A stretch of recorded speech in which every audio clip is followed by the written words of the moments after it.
Bismillahirrahmanirrahim. Hadis terakhir tentang bab masjid. Setunggal hadis terakhir diriwayatkan dari Abu Qatadah radhiyallahu anhu. Qala, beliau berkata, Abu Qatadah ini menceritakan, qala Rasulullah sallallahu alaihi wasallam, Rasulullah sallallahu alaihi wasallam bersabda, idza dakhala ahadukum al-masjidah, idza dakhala, apabila masuk, ahadukum, salah seorang di antara kamu, al-masjidah, ke dalam masjid, fala yajlis, maka janganlah dia duduk, hatta yusalli raka'atain, sehingga dia sholat 2 rakaat. Nah, ini hadis terkait dengan disunahkannya sholat sunnah setiap kali masjid. Apa sholat namanya? Sholat sunnah apa? Sholat sunnah tahiyat al-masjid. Jadi kalau orang datang ke Mekah, ke Mekah, yaitu ada sunnah pertama kali tawaf, namanya tawaf Qudum, selamat datang. Lah, kita ke masjid itu disunahkan setiap kali masuk masjid. Jadi maksudnya setiap kali awal masuk masjid itu kita disunahkan sholat 2 rakaat. Nah, ini yang disabdakan Nabi tadi, apabila salah seorang di antara kamu masuk masjid, jangan duduk, jangan langsung duduk, sehingga dia sholat dulu 2 rakaat. Bahkan begitu, ini termasuk sunnah yang muakkadah, juga sangat disunahkan setiap kali masuk masjid. Sampai ketika bahkan Nabi ketika khutbah, atau sahabat datang langsung duduk, kemudian disuruh kenapa tak berdiri di sholat 2 rakaat. Jadi setiap kali masuk masjid. Jadi ini termasuk sholat yang tidak mengenal waktu tahrim. Ada waktu tahrim kan setelah sholat subuh, setelah subuh kan tidak ada sholat sunnah. Setelah asar ada sholat sunnah. Tapi kalau masuk masjid, tahiyatul masjid, selama dia mau datang masuk masjid boleh. Kenapa? Karena termasuk sholat yang punya sebab. Apa sebabnya? Yaitu sholat sebabnya masuk masjid tadi. Jadi hadisnya tadi, idza dakhala ahadukum al-masjid fala yajlis hatta yusalli raka'atain. Apabila salah seorang di antara kamu masuk masjid, jangan langsung duduk, hendaklah dia sholat dulu 2 rakaat. Muttafaqun alaih, hadis ini diriwayatkan oleh Imam Bukhari dan Imam Muslim. Dan ini baru sifat sholat. Sekarang bab tentang sifat-sifat sholatnya Nabi, gambaran bagaimana Nabi sholat. Hadis yang pertama dalam bab ini diriwayatkan dari Abu Hurairah radhiyallahu anhu. Anna Nabiya sallallahu alaihi wasallam, bahwa Nabi Muhammad sallallahu alaihi wasallam qala, beliau bersabda, idza kunta ila sholati fa asbighil wudu'a. Apabila kamu hendak melakukan sholat, hendak berdiri sholat, fa asbighil wudu'a, maka sempurnakanlah wudu. Jadi ya, sebelum sholat wudu dulu. Tsumma istaqbilil qiblata, kemudian menghadap kiblat. Fakabbir, kemudian bertakbirlah, menghadap kiblat, takbir. Jadi takbirnya ya setelah menghadap kiblat, seperti sholat kita itu. Sudah sholat kita itu sudah yang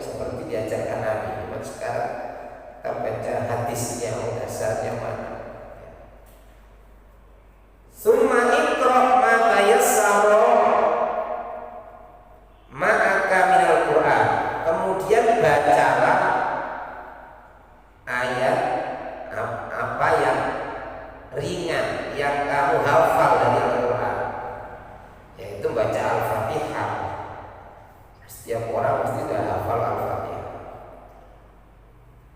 Summa kemudian rukuklah. Ya baca Fatihah, kemudian baca surat pendek, dihafal. Hanya kalau udah hafal ya diam. Selain Fatihah, kalau yang baru belajar atau orang mualaf baru belum hafal Al-Fatihah, belum surat pendek apalagi ya diam sepanjang seperti waktu orang cukup membaca Al-Fatihah. Sumarka kemudian rukuk setelah baca Fatihah rukuk hatta tatma'inna raki'an sehingga antar rukuk tatma'inna. Maka kemudian para ulama fikih itu membuat panduan cara sholat. Jadi termasuk apa tadi itu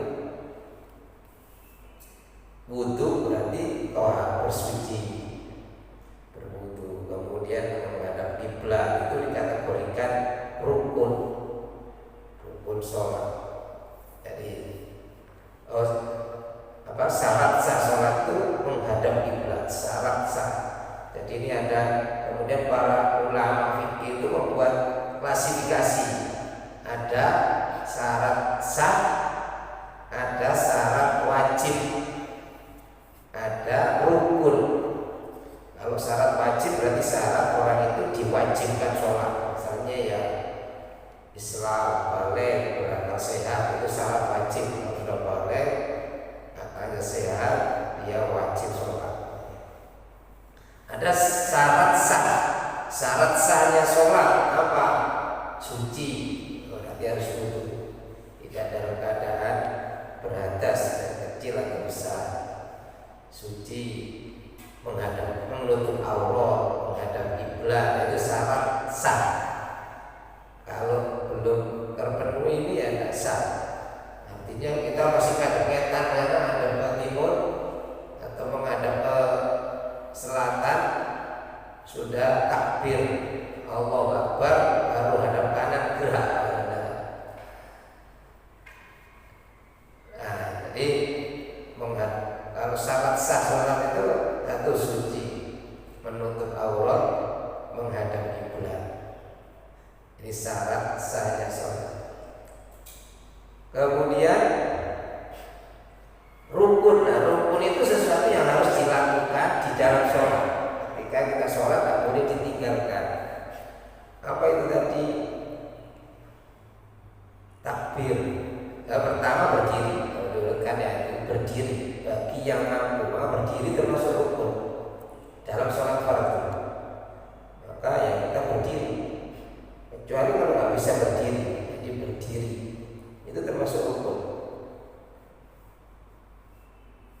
Kalau sholat sunnah, misalnya capek atau rasa-rasa berdiri ya itu sah. Tapi kalau sholat wajib berdiri itu wajib. Maka selama bisa berdiri kita berdiri. Ketika sudah nggak bisa berdiri atau rukuknya nggak bisa ditekuk ya duduk, maka bawa kursi. Tapi saat awal berdiri, jadi tidak duduk terus. Kenapa? Karena mampu berdiri. Cuman kan nggak bisa rukuk saja karena di punggungnya sedang sakit apa pasang atau sehingga nggak bisa ditekuk atau ya duduknya di kursi. Maka kalau kita lihat di masjid Mastakbar, maksudnya ketika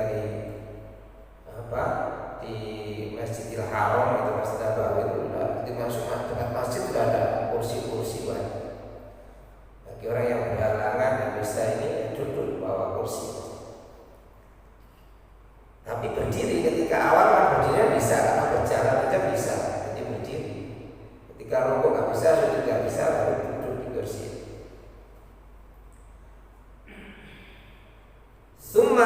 Dari sumar hatta tatma'inna raki'an.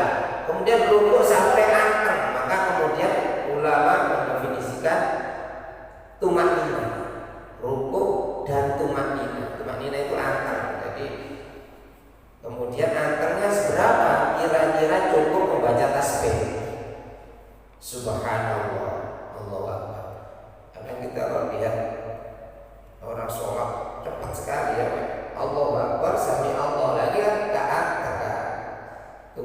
itu ya kira-kira disebut angkat ya, tek berhenti gitu. Nah, kalau dalam fikih Syafi'i itu ya minimal membaca tasbih 1 kali. Nah, kita sudah bagus diajari baca tasbihnya 3 kali ya, supaya kan bisa dipastikan bahwa itu sudah tumaninah. Allah subhanahu rabbiyal adzim wa bihamdi subhana rabbiyal adzim. 3 kali sudah pasti tumaninah. Tapi kalau masih Allahu Akbar, kadang belum sampai ini sudah berdiri lagi, dan itu tidak tumaninah. Ada kata Nabi, kemudian rukuklah kamu hatta tatma'inna roki'ah, jika benar-benar akan rukuk ya. Sumarfa hatta ta'tadila qa'iman, kemudian berdiri tegak ya, sampai tegak. Kadang masih jongkok ini, Allah sami Allah dan hamidah, turun tegak ini sudah rukuk. Ya, mungkin kalau anak-anak latihan sholat ada ya, ada orang dewasa ya kalian ada saja ya, mungkin saking terburu-burunya atau memang biasanya begitu, jadi harus itidal tegak lurus hatta ta'tadila qa'iman, sehingga lurus berdiri, kita berdiri sempurna. Sumasjud, kemudian sujudlah hatta tatma'inna sajidan, kemudian bersujud dan tumakinah hatta tatma'inna, sehingga tatma'inna itu atap, tenang, benar-benar sujud yang tenang. Maka kita bisa dipastikan sudah tatma'inna itu adalah kalau kita baca tasbih 3 kali. 1 kali sudah sah, sudah cukup. 1 kali sudah cukup. Itu kalau dalam fikih Syafi'i itu ya minimal 1 kali, karena itu sebut baru benar-benar anteng, walaupun 1 detik lah ya. Tapi kalau masih gini Allahu Akbar, tek, langsung berdiri lagi, sujud juga begitu. Summarfa summa if'al dzalika fi sholatika kulliha, kemudian lakukan seperti itu dalam sholatmu semuanya. Jadi kalau yang disabdakan Nabi ya singkat seperti itu.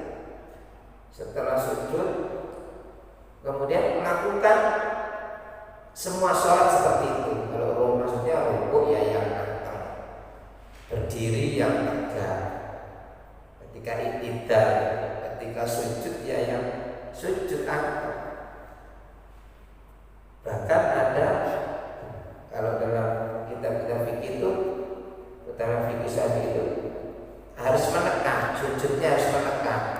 Kira-kira pada kapas itu mendelep banget. Ada orang sujud di anggang-anggang. Nah, kalau itu paduannya itu tidak sah, apalagi nggak nempel, baru ini cek balik lagi, sudah Allah harus angkat dan menekan. Akhrajahu as-sab'atu wal lafdhu lil Bukhari. Hadis ini diriwayatkan oleh 7 imam hadis, ulama hadis, dan lafaz hadis ini, teks hadis ini adalah sebagaimana yang ditulis oleh Imam Bukhari. Jadi ini hadis tentang sifat sholatnya yang diajarkan Nabi. Jadi sholat yang sudah kita laksanakan ya sudah insya Allah itu sudah mutasil, karena dari guru kita, dari gurunya sampai Nabi yang sudah bagus sholat. Kalau kita mengikuti yang diajarkan guru-guru kita ya sudah bagus. Yaitu tadi sholat yang baik itu yang berdirinya tegak, ketika i'tidal tegak, ketika rukuk yang benar-benar rukuk, ada saat harus tenang, kemudian sujud juga demikian. Nah, bacaan-bacaan tadi ini kan tidak menunjukkan bacaan, yang menyebutkan hanya satu, yaitu mata yassara minal Quran, itu yang disebutkan para ulama adalah Al-Fatihah. Jadi yang bacaan yang rukun itu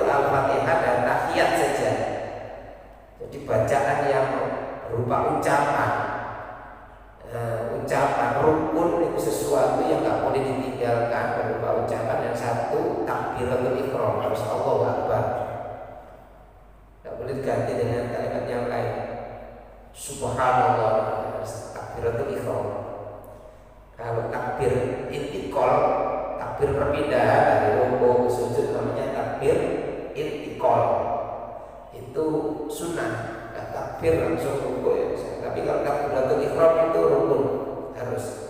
Jadi yang berupa rukun takbiratul ihram, kemudian al-fatihah dan tahiyat akhir. Tahiyat akhir itu termasuk rukun. Maka dulu kalau tasbih jadi ada namanya pelatihan imamah yang dilakukan oleh almarhum Kiai Haji Basori itu rutin di beberapa masjid itu yang kita al-fatihah dan tahiyat saja, karena itu dianggap jadi imam minimal fatihahnya baik, benar, dan tahiyat. Nah yang lain-lain tadi bacaan-bacaan yang lain itu sunnah, surat pendek, baca tasbih 3 kali, baca doa iktidal, itu semua sunnah. Nah, yang rukun yang nggak boleh ditinggal itu tadi kalau yang berupa ucapan takbiratul ihram itu Allahu Akbar pertama kali, kemudian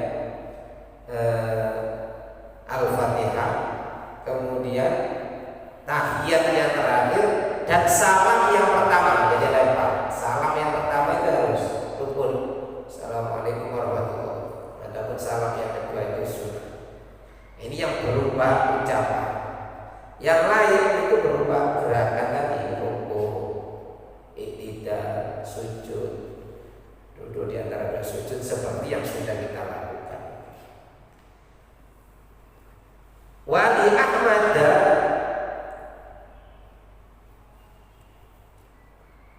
wa mithlahu fi hadisi Rifa'ah bin Rafi, dalam riwayat yang lain yang sama yang ditulis oleh Imam Ahmad bin Hanbal itu kalimatnya hatta tatma'inna qa'iman. Kalau tadi kan hatta taqtadila qa'iman, sampai kamu tegak berdiri. Tapi dalam riwayat yang lain hatta tatma'inna qa'iman, sampai anteng berdiri. Jadi yang iktidal itu juga harus tegak, harus anteng. Kita kira-kira yang cukup baca tasbih. Kalau kita bacanya Rabbana lakal hamdu min usama, sudah pasti anteng. Dalam riwayat yang lain fa'atim solbaka hatta tarji al-idham, tegakkan tulang rusukmu sampai kembali, tulang-tulang itu kembali ke tempat semula. Jadi dalam hadis itu ada beberapa riwayat, jadi teksnya itu kadang pakai, maksudnya ada yang meriwayatkan pakai hatta tatma'inna qa'iman, ada yang pakai hatta taqtadila qa'iman, sampai benar-benar tegak, ada yang pakai sampai anteng tegak berdiri, ada yang sampai tegakkan kembali tulang-tulang kembali ke asalnya seperti tadi berdiri. Nah ini gambaran sholat yang diajarkan Nabi. Maka dalam yang lain riwayat yang sholatlah kamu seperti aku sholat, shollu kama ra'aitumuni usolli, sholatlah kamu seperti aku sholat. Oh ini terkait dengan sifat sholatnya Nabi, dan kita sudah sholat yang diajarkan guru kita itu sudah mutasil juga. Musalsal itu yang mutasil sampai Nabi nyambung, sudah dipastikan. Yang gak nyambung itu kalau hanya baca buku, bacanya orang mu'alaf baru masuk Islam baca buku, kemudian lihat orang sholat, itu kan. Tapi kalau kita dulu diajari guru kita ini lurus rukuknya, sampai digambarkan lurus, saking lurusnya itu seperti papan ini. Kalau ada kitab ditaruh di atasnya itu bisa ke rukuknya.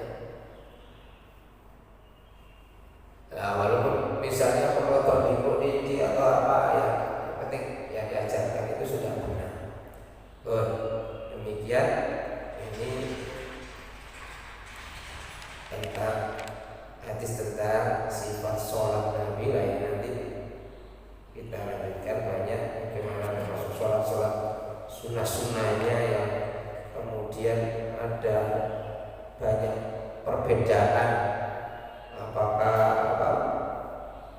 tangan itu bagaimana ketika berdiri, kakinya berdiri bagaimana. Nah ini ya, nanti bisa sampai begitu ya karena banyak sahabat yang meriwayatkan yang berbeda-beda. Tapi secara umum tadi hadis ini ya sholat seperti yang sudah kita lakukan, sujud, rukuk seperti itu sampai tumaninah. Jadi bahasa tumaninah itu adalah bahasa yang dirumuskan oleh ulama fikih.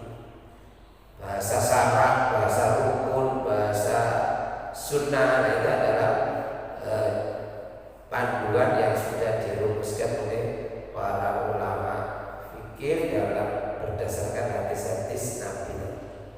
Demikian, mudah-mudahan ada guna dan manfaatnya. Bismillahirrahmanirrahim. Allahumma anta rabbi la ilaha illa anta khalaqtani wa ana 'abduka wa ana 'ala ahdika wa wa'dika mastata'tu a'udzu bika min syarri ma sana'tu abu'u laka bi ni'matika 'alayya wa abu'u bi dhanbi faghfir li fa innahu la yaghfiru dhunuba illa anta. Allahumma anta rabbi la ilaha illa anta khalaqtani wa ana 'abduka wa ana 'ala ahdika wa wa'dika mastata'tu a'udzu bika min syarri ma sana'tu abu'u laka bi ni'matika 'alayya wa abu'u bi dhanbi faghfir li fa innahu la yaghfiru dhunuba illa anta.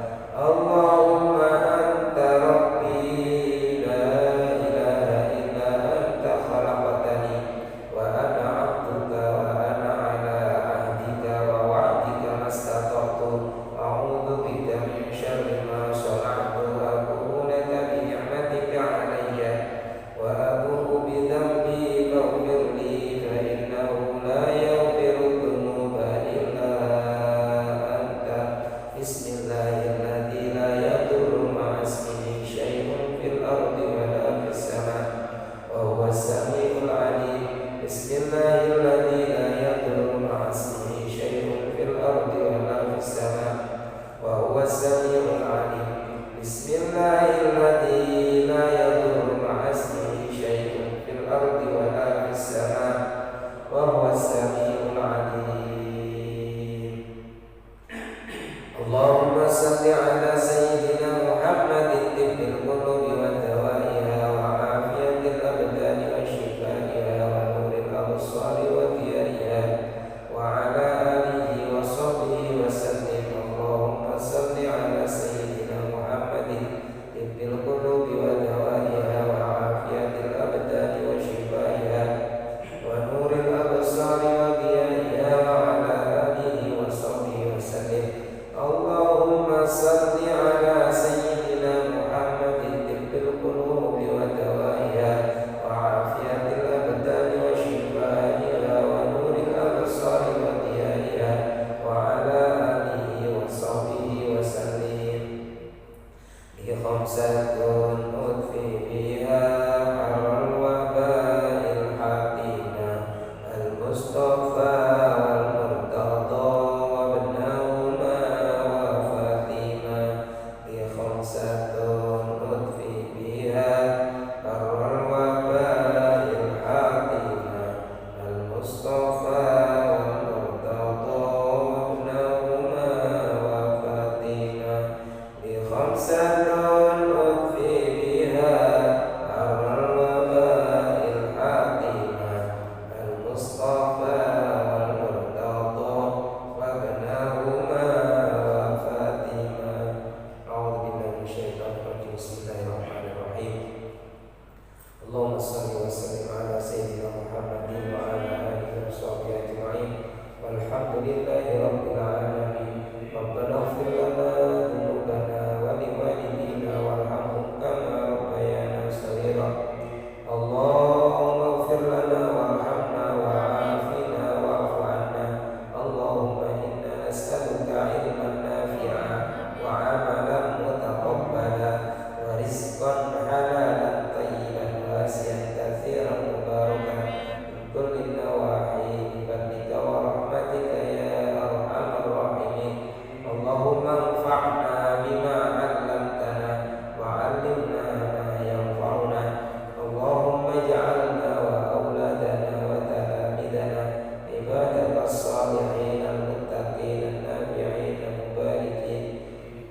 muqimin as-salat min ahli al-ilmi wa ahli al-khair wa ahli al-Qur'anil azim mukhallaqina bil akhlaqil karimah mukhallaqina bil akhlaqil hasanah Rabbana taqabbal minna innaka antas samiul alim wa tub alaina ya maulana innaka antat tawwabur rahim Rabbana atina fid dunya hasanah wa fil akhirati hasanah wa qina adzaban nar wa sallallahu ala sayyidina Muhammadin nabiyil ummi wa ala alihi wa sahbihi wa sallam walhamdulillahi rabbil alamin.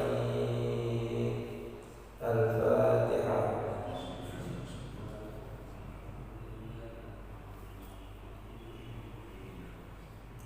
Assalamualaikum